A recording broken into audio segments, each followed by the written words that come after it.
Hear ye all! The Qixing's words. Though a dragon soars ageless as the mountains, it too must return to dust. The gods and Adepti live glorious lives, but both light and shadow have their season. So too must they face divinely appointed trials. Rumors and hearsay abound on the streets that Rex Lapis was murdered. Now, let the truth be revealed. Having been thwarted in his trial, Rex Lapis's soul has recouped the celestial heights. He beseeches the people of Liyue to grieve not and to let not their hearts be saddened. Nor are they to believe street-born rumors or indulge in baseless speculation.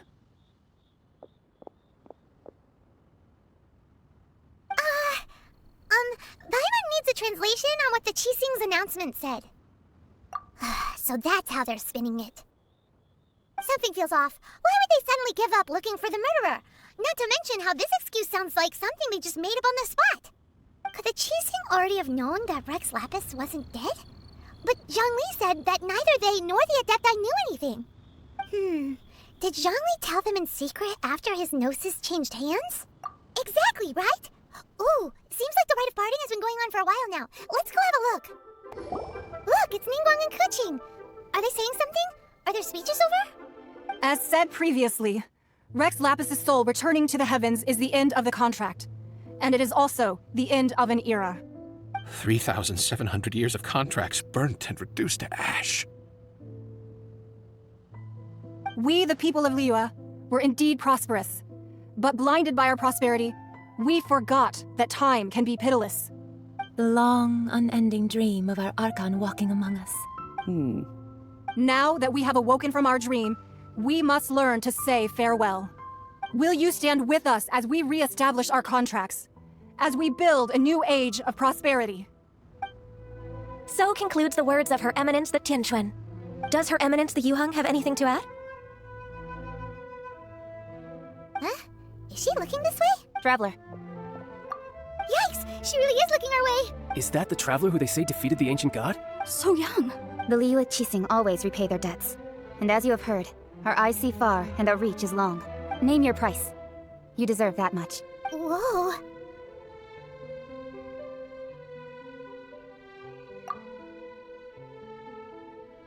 Well, could you help me put up some missing person posters?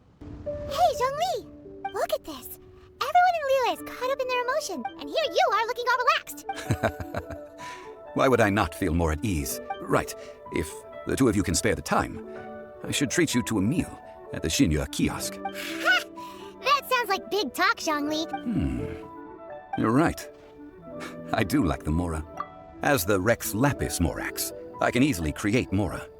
But since I have chosen to walk this earth as the mortal Zhongli, I should abide by the same rules that mortals do. When I was journeying with you, though I still had the Gnosis in hand, I knew that I must soon retire from my role as an Archon, so I had to rehearse a little for my new life. Oh, no wonder! Paimon gets it now. You didn't look at the price tags when we were spending because you've never had to. But since you weren't used to not being able to just make more Mora as and when you wanted to, you had to try becoming a parasite to society who lives off of other people's credit. Well, we were only spending Fatui money. You don't have to say it like that. In the City of Commerce, we do not merely exchange money or goods. We also exchange knowledge, memories, and foresight, as well as positions, roles, and lives. The Archon Morax could never experience life as the true mortal Zhongli could, no matter how many times he descended to be with his people. I must thank you for that. I will treasure the memories that I made as Zhongli, traveling the streets of Liyue with you. That is true. But there is no journey that does not end. Paimon thinks that we should make a move and continue our search for— I fear that continuing your journey may be difficult. The nation that neighbors Liyue by sea, Inazuma, is presently closed. The Electro-Archon Ball. And just as the people of Liyue prefer to call me Rex Lapis, she too goes by another name among locals in Inazuma. Paimon thinks we've heard that one before. Raiden? That is the case. And since Raiden is also the Shogun of Inazuma, people call her the Raiden Shogun. That said, though people at the wharf were saying that the situation in Inazuma is very tense, Paimon doesn't remember that always being the case. Zhongli, since you're Rex Lapis, shouldn't you know something about what's happening there? It's because of visions. Visions? When faced with circumstances beyond their control, humans often bemoan their lack of power. But if a person shows true strength of will at a desperate and fateful moment in their life, the gods will look upon them with favor. This is what visions are. Magical foci bestowed upon those who have been acknowledged by the gods. Uh-huh. That's how people in Teyvat see it. But starting from last year, the Raiden Shogun began promulgating the Vision Hunt Decree. Vision Hunt Decree? Yes. It was an order to seize all visions within Inazuma's borders, and to inlay them upon the hands of the statue of the omnipresent god. They want to seize visions. But why? Aren't visions blessings from the gods? I should think that in the Raiden Shogun's eyes, it is precisely because they are divine blessings that they should be under the sole dominion of divinity. Whoa, that's hard. The Anemo Archon is the god of freedom, and the Geo Archon is the god of contracts. For her part, the Raiden Shogun is the god of eternity. It seems as though she has finally decided to eliminate any unstable elements that could pose a threat to her eternal realm. The fact that even I, the oldest of the seven, have now passed away, will only strengthen her resolve to pursue eternity. Knowing her, she must have again quoted that adage she is most fond of when proclaiming that decree to her people. 7 ideals for 7 gods. And of these, eternity is nearest unto the heavenly principles. All right then. Was there anything else you wish to know? That was a good one. Failing a divine trial. How they came up with that excuse, I will never know. That said, the reason why the Qixing were so eager to resolve the incident and stop pursuing the culprit was indeed because they received news in secret that Rex Lapis was not dead. I hinted as much to the Adepti as well. How did I accomplish that, you ask? Have you ever heard of this particularly convenient Adepti art known as gifting dreams and visions? All right then. Was that— Yeah, about that. Before the Qixing made their announcement, we listened to a lot of people talking on the way. Most of them put the blame for everything on Child. These are indeed false accusations. But it remains undeniably true that Child did send people to the Jade Chamber to prevent the Adepti and the Qixing from defeating the ancient god. I've heard that Ningguang is busy milking that for all it's worth on the foreign relations front at the moment, browbeating the envoys of the Fatui. Ha! Those poor Snezhnayan diplomats. If it were not for Child's exalted position as a harbinger, I'm certain that they would have shifted all the blame to him and called for his dismissal by now. All right then. What? The time of the Adepti has long passed. If even the Liyue Qixing don't want to face that truth, then what future is there for Liyue? Kuching is absolutely right in saying this. Now, though I did laud Ningguang's desire for power, believing this to be a good thing, and thought as a matter of course that she must have been behind the Qixing's plan to take governing power over Liyue from the hands of the gods and Adepti, could the original person who brought up the idea of seizing power have been— All right then. Was there— That's right. Zhongli, now that you don't have your gnosis, what's going to happen to all the Mora in Teyvat? Since Morax is dead, are they all just going to disappear? Also, isn't the Golden House the only mint in the entire continent? Will it even continue to work? The Mora present now will not vanish, but the Golden House will indeed have to cease operations for a lengthy period of time, since creating Mora requires the use of the Geo Archon's power. This is terrible! We're all about to run out of Mora! The world is coming to an end! Yes, this is indeed a major issue from a financial standpoint. Well, I suppose we'll just leave such troublesome matters to the Liyue Qixing to debate. Then, did you at least set some private funds aside for yourself?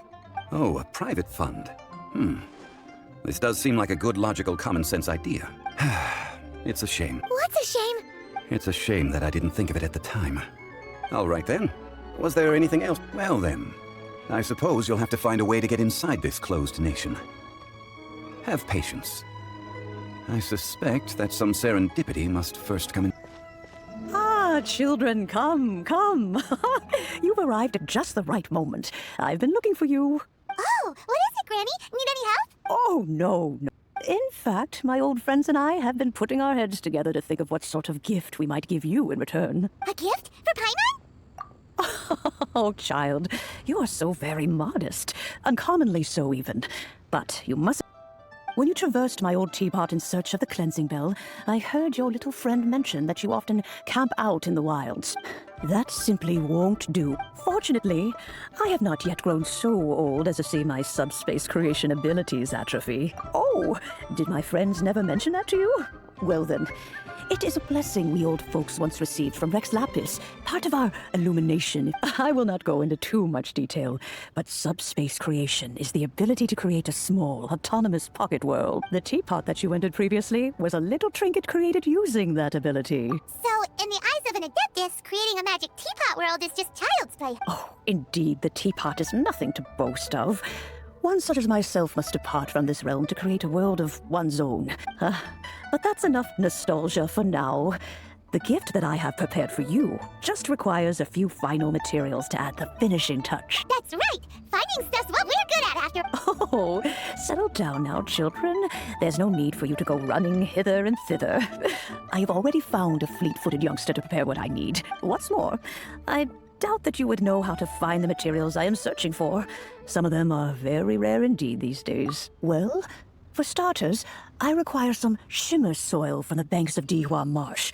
Back in the day, it could only be found where the glazed lilies thrived most profusely. You would have to dig downward, following the roots of the glazed lilies, and if you were lucky enough, you just might find a small patch of shimmer soil there. But almost no one has been able to find shimmer soil in this manner since Dihua Marsh came to be the way it is today. Even more difficult to find is smaragdus jadeite, which must be chiseled from the rock of the chasm. Or so it used to be. Ever since the Blackcliff Forge opened for business, they've slowly but surely stripped the mines all but completely bare of it. In any case, smaragdus jadeite is an adepti treasure, and the adeptal power within is not something that most humans can withstand. Extended contact with it is, in fact, harmful to humans. Goodness knows if that child will succeed in finding these items. Well, since you're an Adeptus, Granny, the person you asked for help, they must be an Adeptus too, right? Yes. I suppose she does count as an Adeptus. She counts? How come there are so many Adepti in Liyue Harbor? We seem to bump into them all the time. It feels like even when you go out to eat, you could be sitting next to an Adeptus and never even know it. Oh, maybe so. Who can say? A fair few of my old friends are rather fond of mundane mortal life, after all. I'm back, Granny. Oh, I don't believe we've met. Allow me to do the honors. This child here is Yanfei. She's the one helping run some errands for me. Yanfei, I believe you already heard of the Traveler and his traveling companion. Of course, who hasn't? Much has been written about you in the Millilith's records. You became one of Liyue's most wanted after the Millilith marked you as a suspect following the incident at the Rite of Dissension. After which, you fought off the Millilith at Julian Karst and made contact with the Fatui, before finally defeating an ancient god together with Granny and her associates, and subsequently being cleared of any and all suspicion by the Qixing. What a shame. A shame that we didn't meet sooner. If we had, well, I can't say that I would have been able to clear you of suspicion immediately, but it certainly would have been less, embarrassing for you. Allow me to introduce myself once more.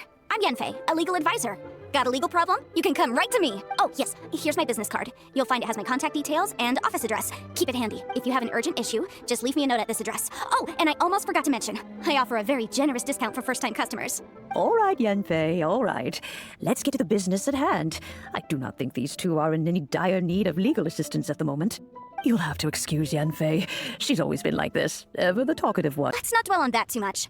So, Granny, I've gotten a hold of most of the stuff you asked for, except for smaragdus jadeite. I couldn't find any at all. Is that so?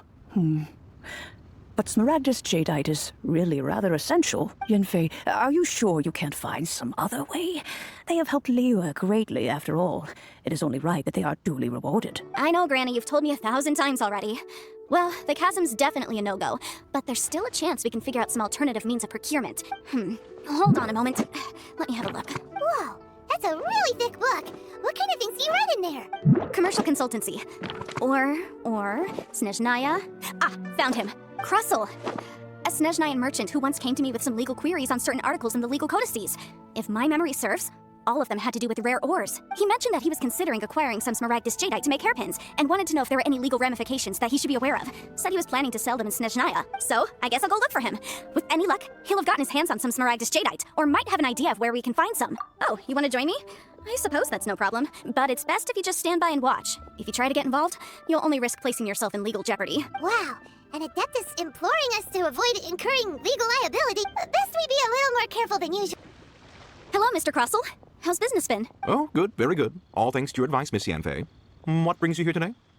You're too kind. I was simply doing my job. Now, I believe that the last time we met, you mentioned that you were looking to source some smaragdus jadeite to make hairpins. Have there been any further developments on this front? Well, yes. As a matter of fact, in the end, I did acquire a small piece of smaragdus jadeite and had it fashioned into a pair of hairpins. Miss Yanfei, might I presume that you have an interest in the hairpins? I must apologize. I've already rented them out to a lady named Jiao. If you'd like to inspect them, you may have to wait quite some time. Wait, isn't smaragdus jadeite really rare?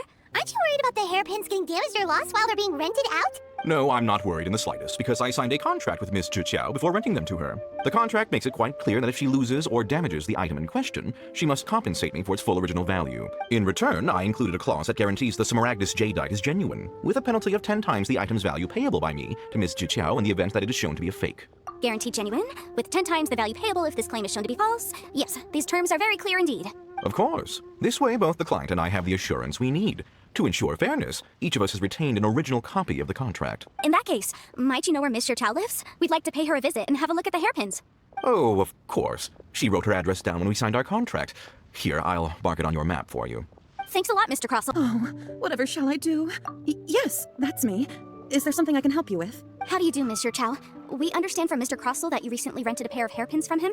My associates and I are very interested in them. Would you mind letting us take a look at them? The hairpins? I can't lend them to you right now. I've lost them. I don't know how it could have happened. I always kept them right by my side, and I hadn't even worn them yet. I spent so much money on them. If I have to pay their original value, there's no way I could come up with that amount of money on such short notice. My family is in the ore business too, but business has been suffering ever since the chasm was sealed off. We now have a backlog of paid-up orders just sitting around, so we've been having to purchase some stock from other ore merchants to complete them.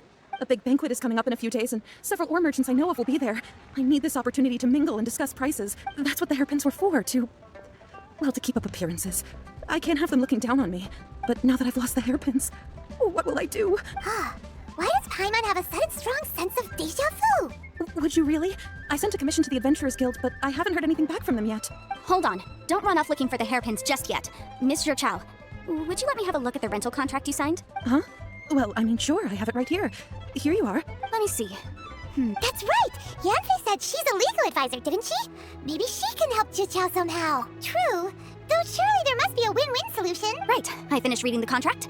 The terms are very clear, and they do indeed stipulate that you must pay Mr. Crossell the original value of the hairpins as compensation for the loss. Furthermore, the contract also expressly states that the amount of compensation must take current market prices into account. And given the rarity of Smaragdus Jadeite, I fear that the final amount of compensation may end up being significantly higher as a result. Even higher? Oh, no. Uh-oh. Zhiqiao looks like she's about to faint. However, all of this is assuming that it is indeed genuine Smaragdus Jadeite that was inlaid into the hairpins. Did you really have to pause before saying that part? Anyway, the hairpins are lost, so how exactly would we be able to find out if the jadeite is genuine or not? Whichever way you look at it, we've got to start by finding those hairpins. Except that if we found the hairpins, there'd no longer be any need to check whether the jadeite is genuine, would there? Seems right. Please, don't trouble yourselves over this. The fact is, I lost the item and I should pay compensation per the contract. However much it is, I will have to pay it. My family are merchants after all. It's vital that we keep our word and respect our contracts. Now that it's come to this, I really shouldn't keep Crossell in the dark any longer. I'll go and inform him of the issue and then negotiate the amount of compensation. Yes, legally speaking, it seems this is the most sensible course of action. But before that, I have some questions about the hairpins. So hold on a moment, Mr. Chow. When you first touched the hairpins, what did you feel? What did I feel?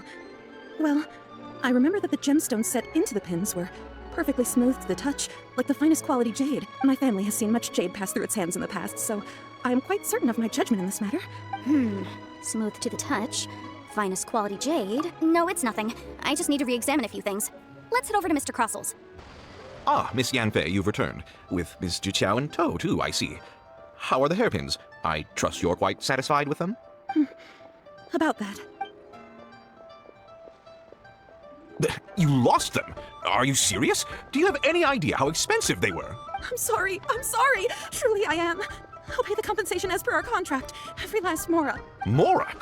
Do you have any idea what I had to go through to get my hands on that Smaragdus Jadeite? I just don't... Forget it. Talking won't bring them back. Since Miss Yanfei is here, I suppose we can just have her estimate the amount that needs to be paid. No problem. But before I can give an official estimate, I'll need to do a little market research. Ah, yes, and if I may just confirm again, it was in fact genuine Smaragdus Jadeite inlaid into the hairpins, correct? Of course. Genuine article guaranteed, or I pay back 10 times the value. All right, understood. I'll conduct some market research, and once I'm back, I'll provide an official assessment of the sum owed by Mr. Chow in compensation. Please wait here, Mr. Crossell. Looks like I'll have to find some way to raise that money. Please wait, Mr. Chow. I have something to discuss with you. It's not convenient to speak here, so let's find somewhere that we can sit and talk in more detail. Miss Yanfei, what is this about? Are you here to tell me how much I owe? No. What I wanted to talk about is, there is a chance that the ore inlaid on those hairpins may not be Smaragdus Jadeite after all. What do you mean? Are you implying that you already sneaked off and found them? Obviously not. I'm no adventurer, let alone a member of the guild. I don't run thankless, time-consuming errands for a living. Let's just say I made some deductions. I don't know if Granny told you this, but Smaragdus jadeite is found deep underground and contains very concentrated elemental energy. If mere mortals come into contact with it, well, they'll be sick in the best case. And in the worst case, they could even experience a dramatic change of personality. It most certainly would not be smooth to the touch. Mr. Chow, did you at any time feel unwell while the hairpins were in your possession? No, not at all. I felt perfectly fine the whole time. Not even the slightest bit unwell. I didn't feel anything special at all, in fact. Now that is strange. I noticed earlier that there were elemental traces in Mr. Crossel's vicinity.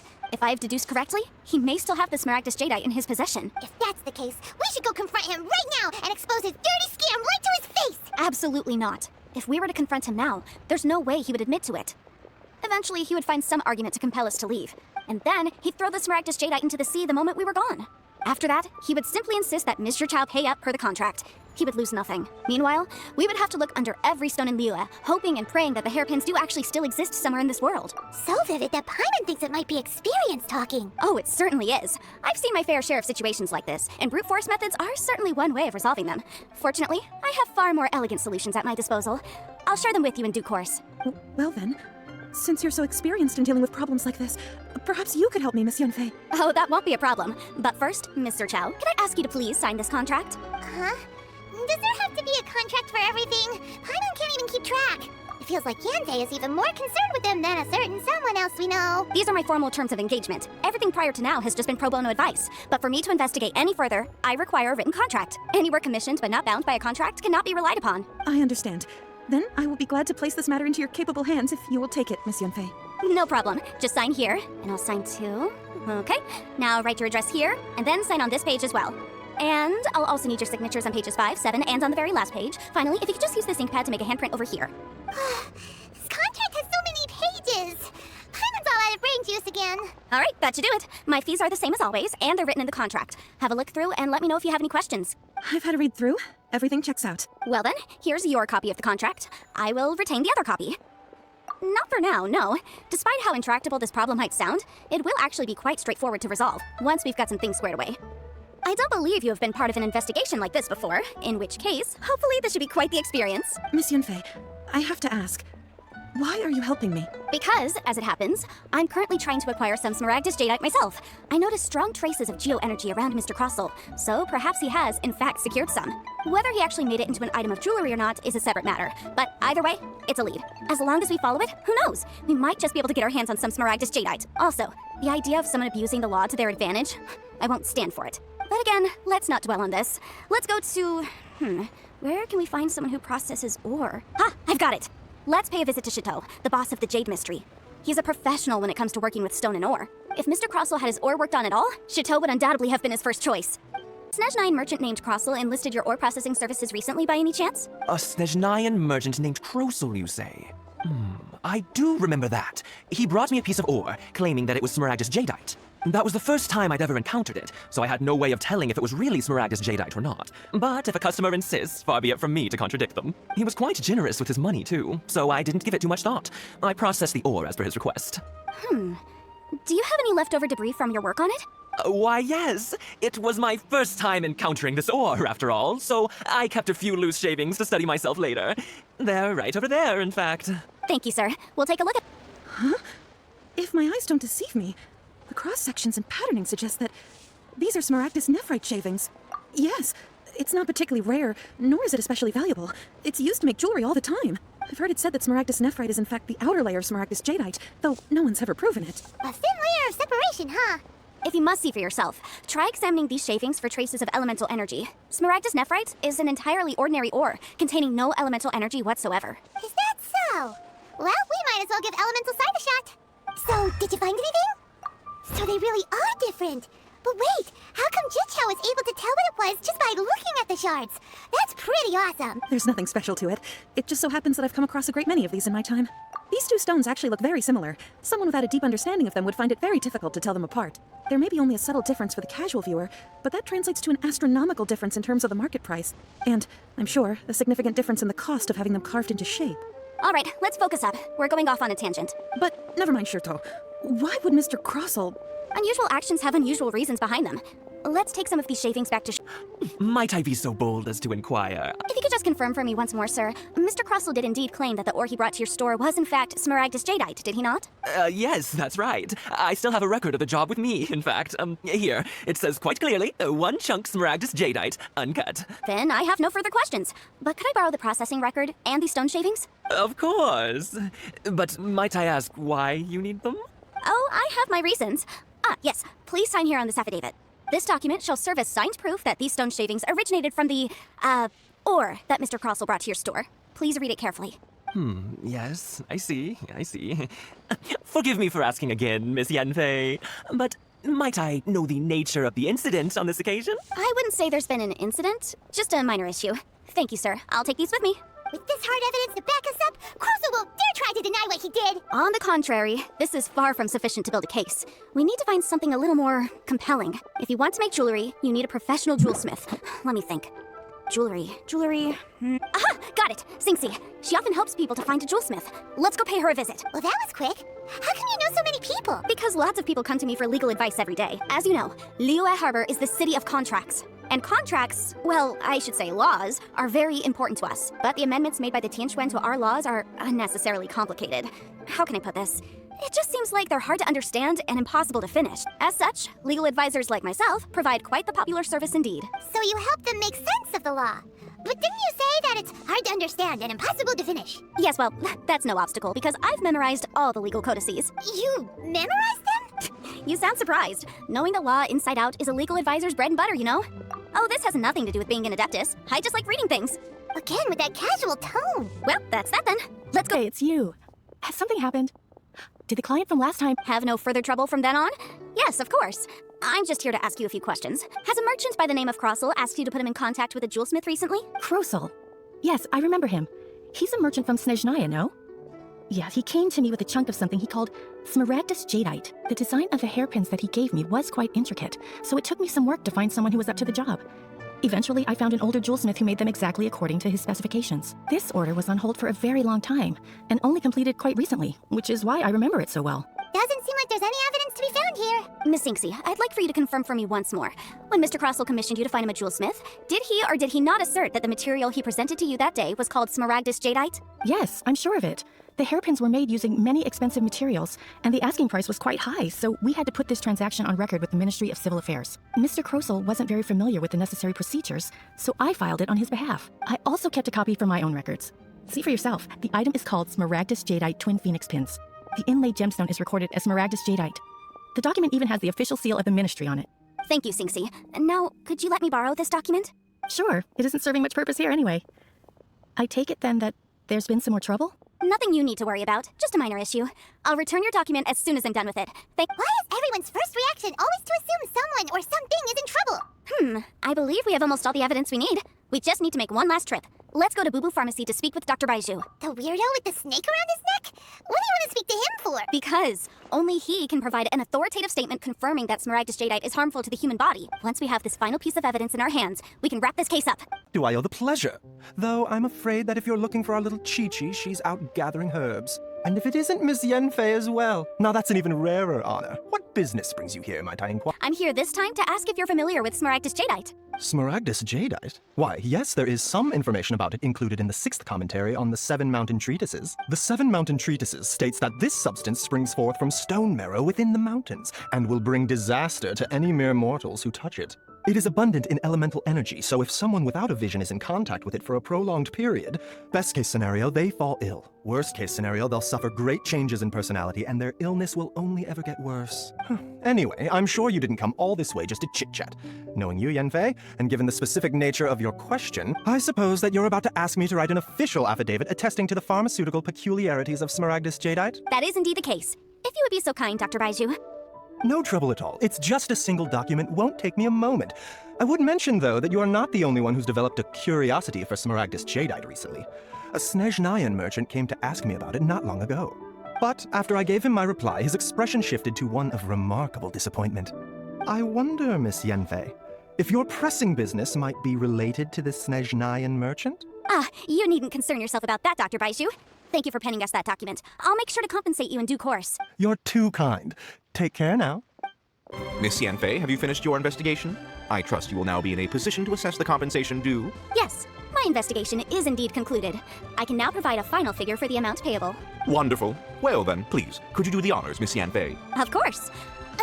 According to the stipulations of the contract, Mr. Crossell, you must pay Mr. Chow 10 times the original transaction price in Mora. Sure. Wait, what? Me pay her? Surely there's been some kind of mistake, Miss Yanfei. Not at all. And the material evidence that we've gathered. The substance claimed to be Smaragdus Jadeite that was inlaid within the Smaragdus Jadeite twin phoenix pins that you rented out to Mr. Chow was, in fact, Smaragdus Nephrite. Now, the contract states very clearly that 10 times the price shall be paid should the article not be genuine. Accordingly, you are liable for this sum, which is payable to Mr. Chow in Mora. Material evidence? What material evidence? Why, Miss Yanfei, you cannot frame me like this. I spent a huge sum to obtain that Smaragdus Jadeite, and yet you claim that the ore inlaid on the hairpins is somehow fake? I demand to see your evidence. Indeed. Only a testimony from an expert witness involved in the processing of the ore can serve as an authoritative assessment of whether it is genuine. Traveler, please produce the evidence in question.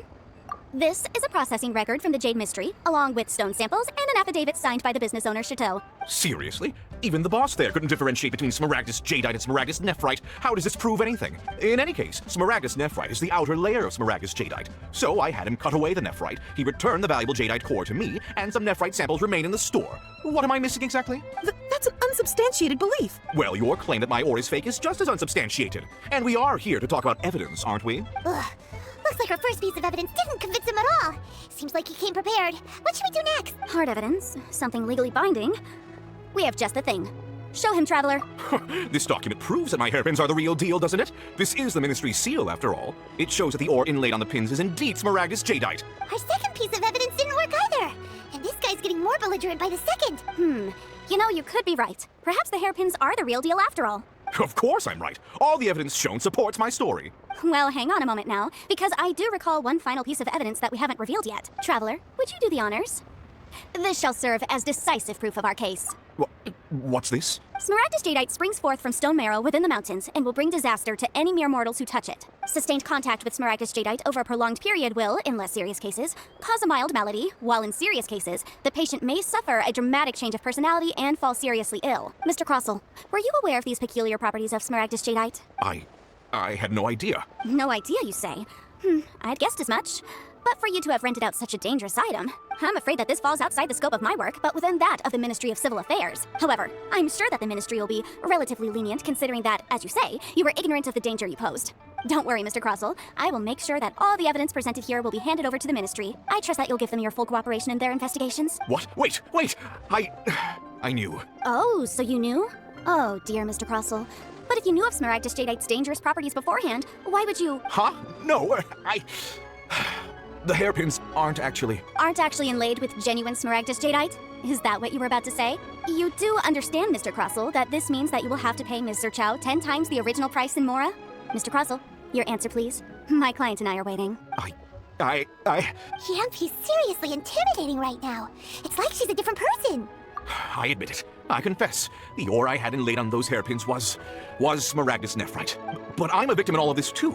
I invested a great deal of time and money into acquiring that small amount of Smaragdus Jadeite in the hopes of turning it into a piece of jewelry that would fetch a fine price.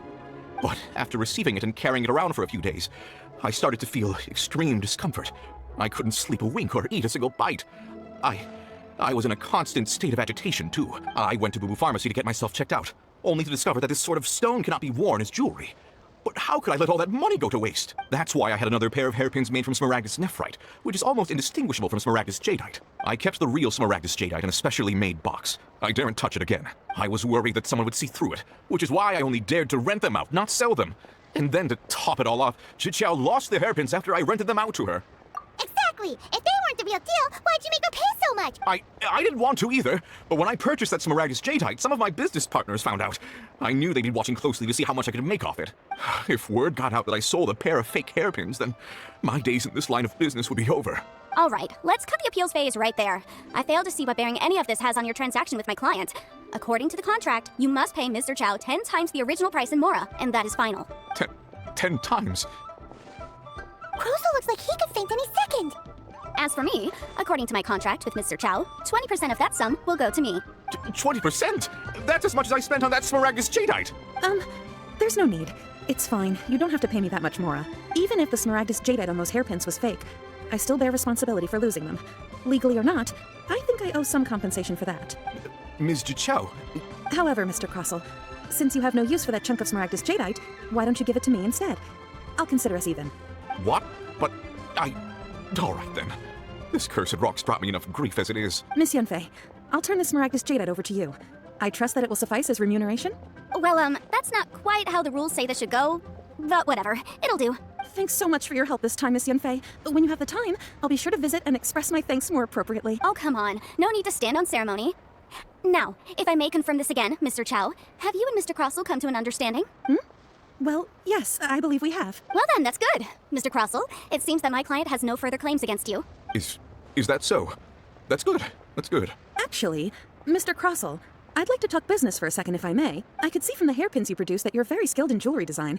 My family, on the other hand, works in the ore business, and we have a fair stock of fine ores. If we could join forces, your jewelry designs and our choice ores, I think we could do some fine business between us. Let me think for a moment. Well, that's that. And we've got the Smaragdus jadeite that Granny wants too. All's well that ends well, eh? Exactly. Usually when someone tells us they've lost something, we end up searching all over the place for it. But this time, you managed to solve the problem with just a big stack of documents. Even though the solution didn't involve actually finding the hairpins. The right solution depends on your perspective on the problem. The objective of my client, Mr. Chow, was to reduce her liability to pay compensation. So, rather than looking high and low for some hairpins, proving that the rented item was nowhere near worth what the vendor had claimed it to be was the more efficient solution. An Adeptus. Speaking of, you took part in that battle, didn't you? In which case, you would have heard what Granny said. Liyue Harbor is now a city ruled by humans. The title of Adeptus means precious little to me compared to my job as a legal advisor. In any case, don't you think that the Liyue Harbor of today needs legal consultancy far more than it needs adaptal powers? Paimon can think of someone who would definitely disagree with your reasoning. Well, since we got what we came for, it's time to pay Granny a visit. I bet she's been on tenterhooks for a while now. Ah, you've returned. How did it go? Were you able to find the Smaragdus jadeite? Good, good. Then we have all the materials we need. Well, if we're all set, Granny, I'll get going now. Got a ton of clients waiting for me back at the office. Oh, you? All right then. Go see to your business. Granny should be able to handle the rest. I'm off then. Bye! Oh yes, Traveler. Make sure you don't lose the business card I gave you. I've been looking into the laws of other nations as well. If you should ever bump into any trouble with the law, come find me directly. Regulars get discounts too. Come now, child. Are you leaving or are you not? If you have no wish to leave, perhaps you'd like to help me clean my teapot, I'm leaving! I'm leaving! That child. Goodness knows where she learned to be so rambunctious. Her father was hardly so riotous or fond of talking nonsense back in the day when he stood beside Rex Lapis. Indeed she is. Liyue has changed, and the Adepti must also learn to change. Yanfei might be overly garrulous, but she is also the most intimately acquainted with the city among us all. Liyue is not the same place I once knew. All right, then. Let us speak of this no more. Back on topic. I believe that I still owe you a little gift. Oh, Paimon's so excited! How is it made? It is but a single teapot. It shan't take long at all. Just wait here for a moment. There we go. This Serenity pot is all yours now. Hold it firmly. If you were to drop it, oh goodness, who knows what might happen.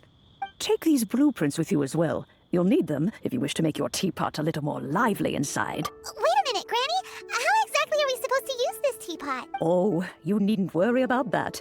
I've already arranged for a certain little helper to await you within this teapot. She will explain everything you need to know.